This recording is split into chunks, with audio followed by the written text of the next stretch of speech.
ஒரு நாள் ஒரு மனிதன் எருசலேமிலிருந்து எரிகோ நகரத்துக்கு பயணம் செய்து கொண்டிருந்தான். அந்த வழியில் கொள்ளையர்கள் அவனை தாக்கி அவனுடைய பொருட்களை கொள்ளையடித்து அவனை மிகவும் காயப்படுத்தி அங்கேயே விட்டுச் சென்றார்கள். சில நேரம் கழித்து ஒரு ஆசாரியர் அந்த வழியாக வந்தார். அவர் காயமடைந்த மனிதனை பார்த்தார். ஆனால் உதவி செய்யாமல் அங்கிருந்து சென்றார். பிறகு ஒரு லேவியரும் அந்த வழியாக வந்தார். அவரும் அந்த மனிதனை பார்த்தார். ஆனால் அவரும் உதவி செய்யாமல் அங்கிருந்து சென்றார்.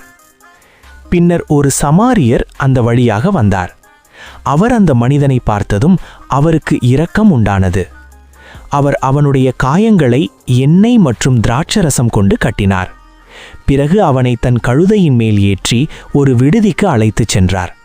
அங்கே அவனை கவனிக்க விடுதி உரிமையாளருக்கு பணமும் கொடுத்தார்.